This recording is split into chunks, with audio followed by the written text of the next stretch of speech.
처음 검찰에 소환된 조국 전 법무부 장관이 8시간에 걸친 피의자 조사를 받고 귀가했습니다. 조 전 장관은 조사 내내 진술 거부권을 행사했는데요. 조 전 장관 측은 자신이 관련된 혐의 전체가 사실과 다른 게 분명한 상황에서 해명하는 게 불필요하다고 판단했다고 밝혔습니다. 현장에 YTN 중계차 연결합니다. 조성호 기자. 네, 서울중앙지검입니다. 네, 조국 전 장관 언제쯤 조사를 마치고 귀가한 거죠? 네, 조국 전 장관이 검찰청사를 벗어난 시각은 1시간쯤 전인 오후 5시 35분쯤입니다. 오전 9시 35분쯤부터 조사가 시작됐고 조서 열람까지 포함해 모두 8시간가량 조사를 받은 겁니다. 조 전 장관은 검찰이 자신과 가족 관련 의혹에 대한 수사에 나선 지 79일 만에 처음 피의자로 출석했는데요. 검찰청사 1층에서 기다리던 취재진을 피해 지하주차장 직원 전용 통로로 비공개로 출석했습니다. 변호사가 참여한 가운데 서울중앙지검 11층 반부패수사 2부 검사실에서 조사를 받았습니다.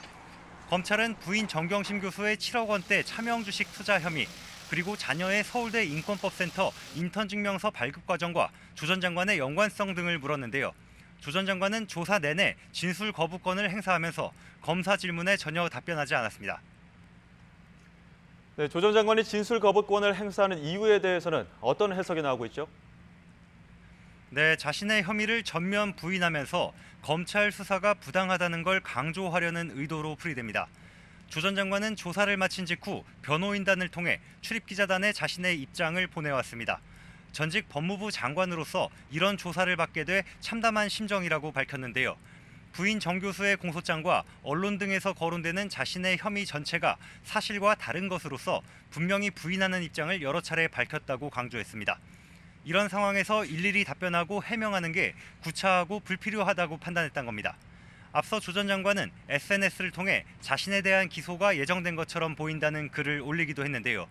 수사팀이 기소 여부를 결정하면 법정에서 시시비비를 가리겠다고 밝혔습니다. 하지만 검찰은 여전히 조 전 장관에 대한 추가 소환이 필요하다는 입장입니다. 때문에 한두 차례 추가 소환 조사가 불가피할 것으로 보입니다. 다만 조 전 장관이 계속 진술을 거부한다면 조사에 실익이 없는 만큼 소환 횟수는 줄어들 수 있습니다. 검찰은 조 전 장관의 진술 상황 등을 지켜보며 기존에 확보한 증거와 관련자 진술을 종합해서 신병 처리 방향을 결정할 것으로 보입니다. 지금까지 서울중앙지검에서 YTN 조성호입니다.